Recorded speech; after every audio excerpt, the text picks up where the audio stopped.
Are you gonna add them? You go too. Okay. Easter is a special day. It's a season of renewal where hearts are restored and traditions remind us of a love that never fades. At the heart of it all is the Rojas family. This Easter, Arturo and his sons, Jorge and Ricardo, share their time-honored way of seasoning meats. Yup, that's salty. In the kitchen, classic sides like creamy refried beans and sweet, gooey brownies bring warmth and joy. Are you ready, girls? Yes. Okay, let's go hide them. Outside, the backyard comes alive with laughter, food, and a spirited egg hunt. This is Seasoned, a journey of faith, family, flavor, and treasured memories.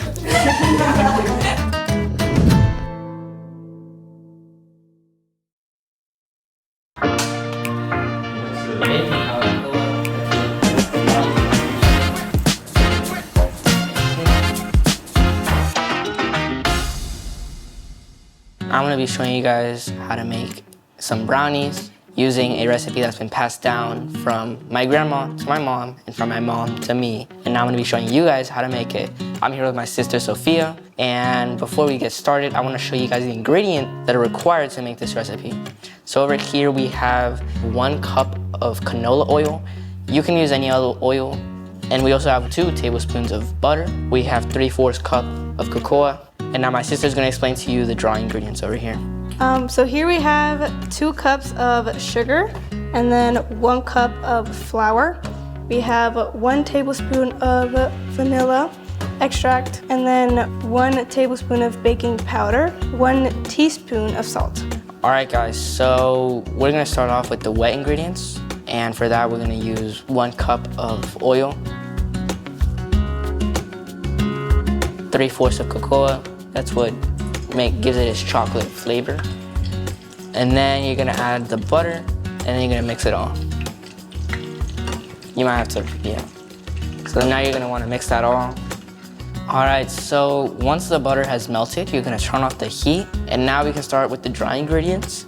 And that would consist of 1 cup of flour, which we'll just add there, and 2 cups of sugar, which we'll add here, and 1 tablespoon of baking powder, we can add there, 1 teaspoon of salt. And then what I like to do is before I add the vanilla extract, I like to mix it and then add the vanilla because it reacts a little bit with the salt. So it's better to mix it in after it's... All right, now that you have all of that mixed, you can add in your vanilla extract. And then you can mix this in. And once that's done, you'll be able to move on to the next step. And while you're mixing, you might want to chop it up a little bit because it might get into little clumps, but those will go away once you add the chocolate mixture. All right, and now that you have the dry ingredients, you can add the chocolate mixture to here.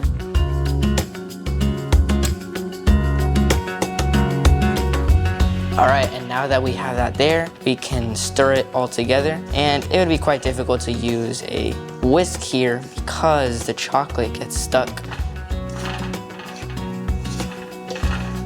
And you'll know that you're ready to move on with the next step whenever you notice that everything kind of looks the same consistency.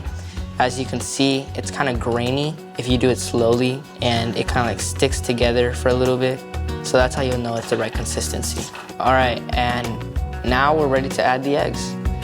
You'll need 4 eggs. Any kind will work, really. If they're too big, you might want to use 3. If they're too small, you might want to use 5. You go too. All right, and now that you've added the eggs, you can just stir. And you'll notice the consistency will change to a lighter brown type of color. That's good.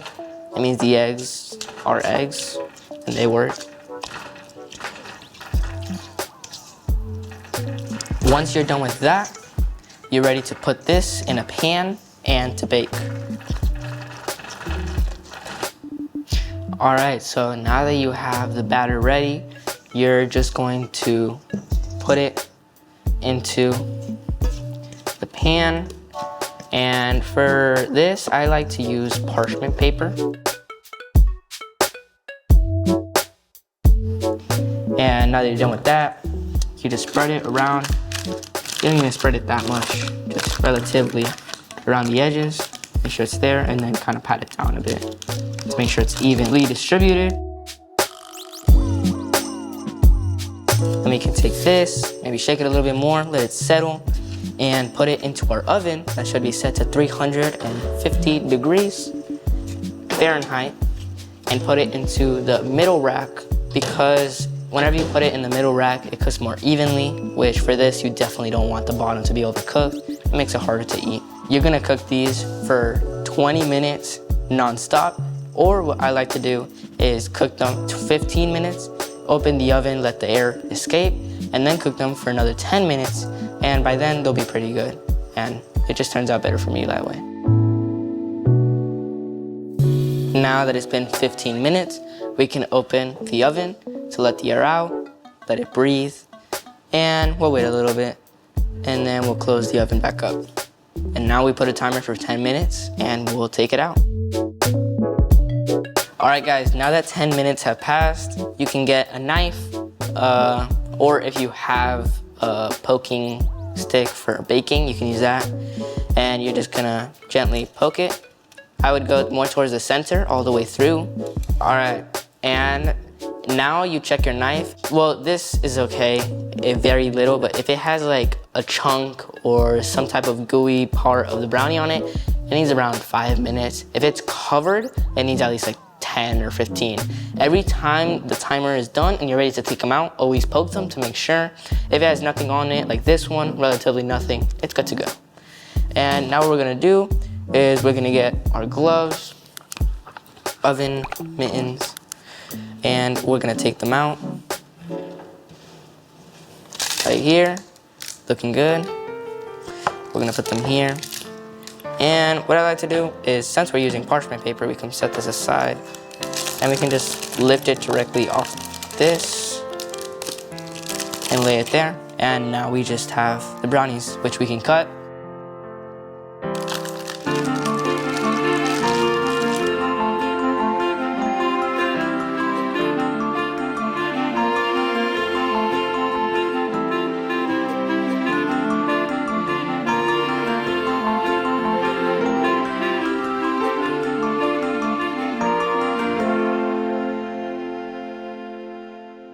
What we are going to do now is we're going to fill this Easter egg with some candies because we are having a fun Easter egg hunt later. Here we have some friends helping us to do this.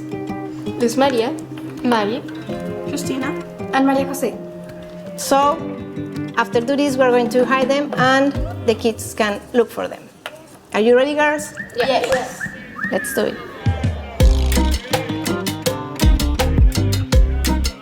Easter fun is in the air. It's all about colorful eggs, big smiles, and family traditions. The older kids get creative, filling the eggs with sweets and prepping for the big hunt. All the eggs are filled and we're ready to go and hide them. Okay, let's go. Let's go. So now we are ready for the egg hunt. So we have a bunch of little kids behind this door that they are ready to go out. Come on, let's call them. Are you ready? Let's go! Come on! Out in the yard, the little ones search high and low with their parents and the older kids helping and cheering them on. It's playful, heartwarming, and bursting with Easter joy. Yes!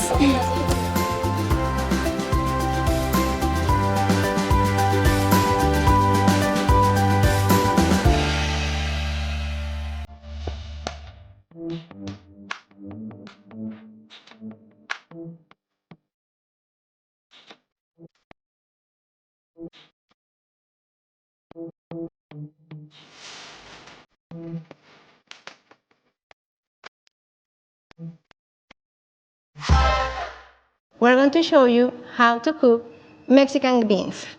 Jorge, my son, helping me to cook these beans. And for that, we need 4 cups of beans soaked overnight, 6 cups of water, oil, jalapeno pepper, and corn tortilla, and salt. So let's get started. Are you ready? Yep.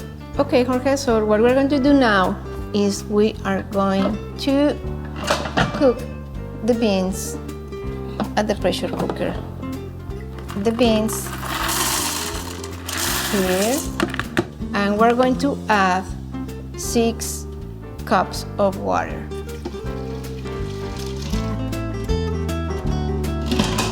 We are going to cook them for 45 minutes in high pressure. I want to mention you that the reason we soaked the beans is that a lot of people, they don't like beans because they produce a lot of gas.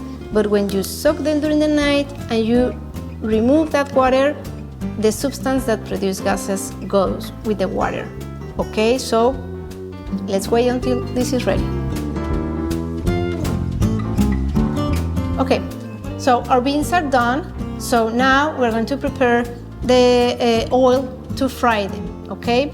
So now we're going to pour here 3/4 of cup of oil, and we're going to fry tortilla and jalapeno.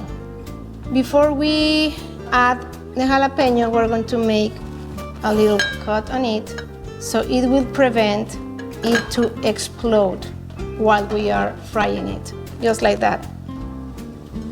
So, and the tortilla. What we are doing now is frying the tortilla and the jalapeno. Corn tortilla, we want it to release the flavor into the oil.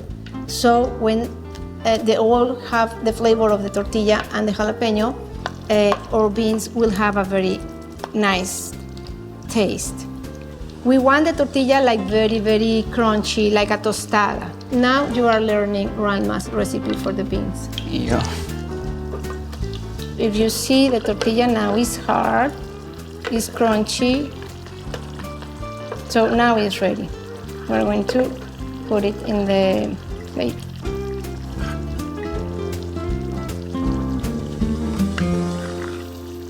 And now the jalapeno. You can tilt the pan so the jalapeno can be like deep in the oil. When all the jalapeno is fried, it's ready. So now you can see the jalapeno is ready, it's completely fried.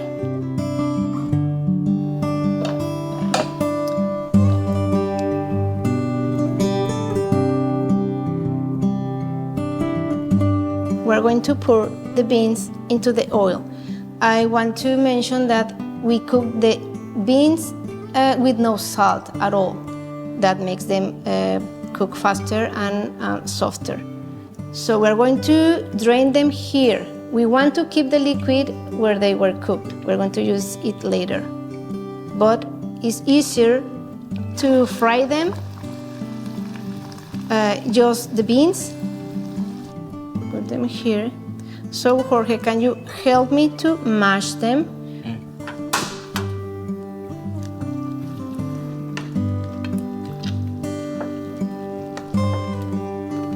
I think these are the last ones. And the consistency is like thick.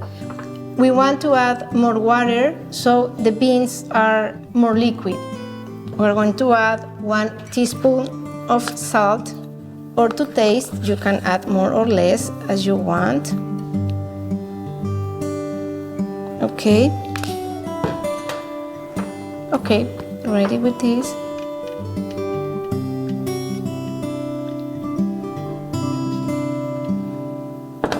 If you want to drink this liquid, you chop some onion and cilantro and some lemon, and it's very delicious. You can eat this tortilla and this jalapeno with some beans on the top. Now we have the right consistency. So I will show you. As I told you, this is already hard. It's a tostada. homemade tostada. That's the way you can make your tostadas. So we're going to pour some beans on it, just like this. Oh, delicious. Okay, and the pepper aside.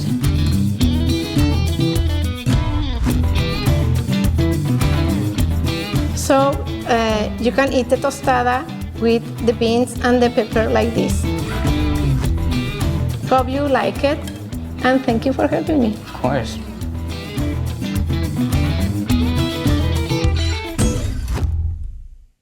Welcome. I'm here with my two kids, Jorge and Ricardo. So the dishes that we're gonna marinate is thick 1-inch tuna steaks. Also, we're gonna have some burgers, some sausages, some New York ribeye, and a tenderloin.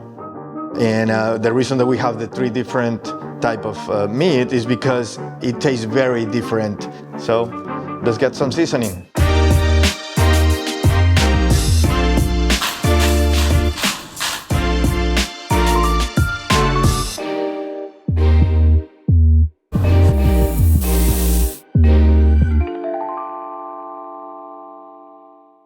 We're gonna be preparing rosemary oregano seasoning.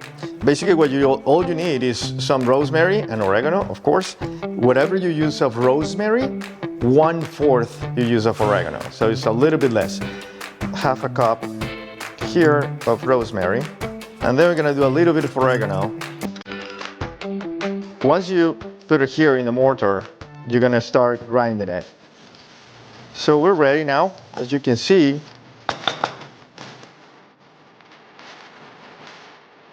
So right now we're gonna salt, pepper each dish. If you wanna add salt, I'm just gonna jump in really quick. You know, you do it like this. As you can see, it's very uniform the way that the salt is getting in our steaks.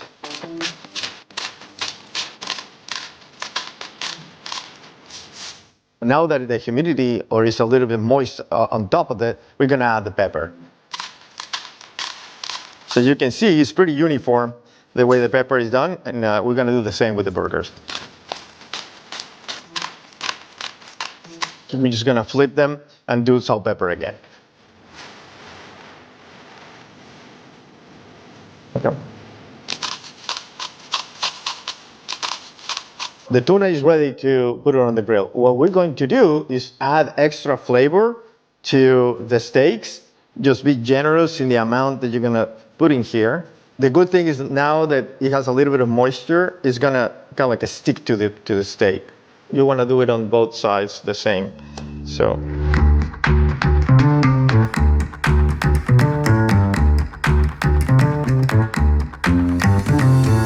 The final steps for this to be ready to put on the grill is just to add a little bit of olive oil. The olive oil will be great to prevent like extra burning on the beef as well as on the burgers. So let's just add a little bit of olive oil.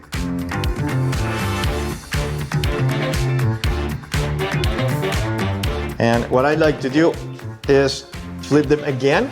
You'll see olive oil is already distributed on the steak and here as well. So we just flip them to have the same effect on the other side as well. So we're good, we're ready. So let's take it to the grill.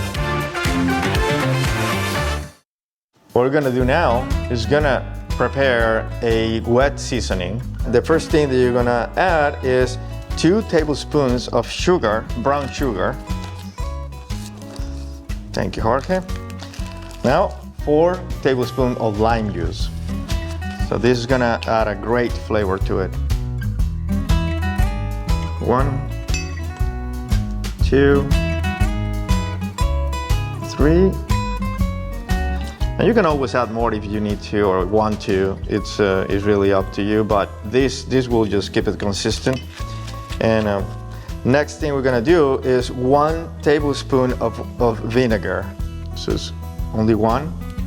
Then we're gonna use 1/4 cup of red wine. Now remember, you're gonna use on the steak, so it doesn't have to be any like fancy red wine or whatever. So we're gonna use 1/4 cup. Last thing that we're gonna add to it is the salt and the garlic. 1 teaspoon of garlic. So just gonna put it on the top a little bit so that this is it.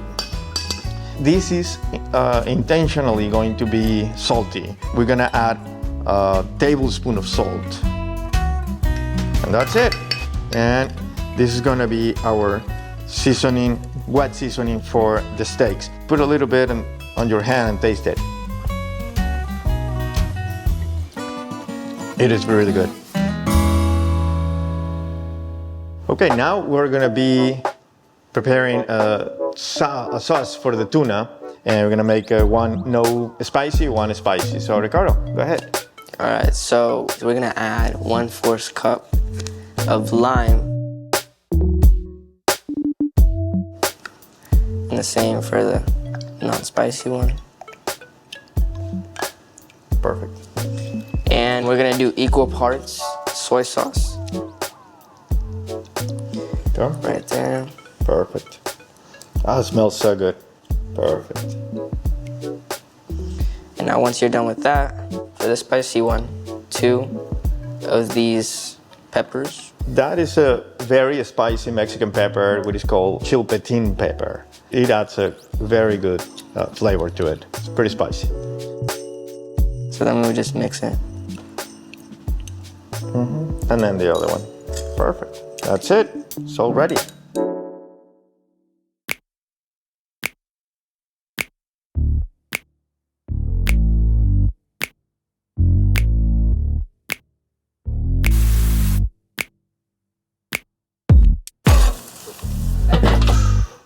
We're gonna wait for a little bit. You can see now there's a little crust over here, so you don't want it to be like dry. Remember that it's salty, so don't apply too much.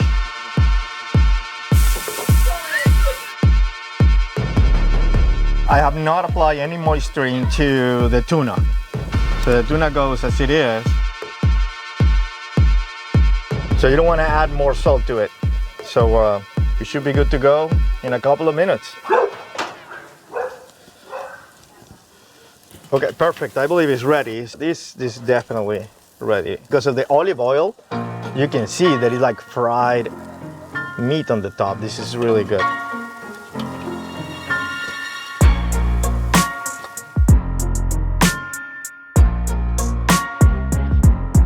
Okay, so let's give it a try. So I cut a little piece of tuna. You can see it's super tender in the inside. I'm gonna use the salsa that we prepare with pepper, with the chilpetin pepper. And let's see how it is.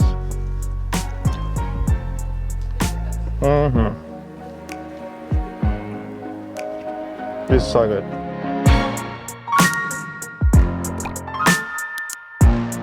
As the day winds down, the backyard fills with even more joy as families and friends gather for a delicious cookout. Laughter fills the air, plates are piled high, and stories are shared around the table. This is it, guys. So you saw, super simple. So good luck. Hope you try it and hope you like it. Happy Easter to everybody.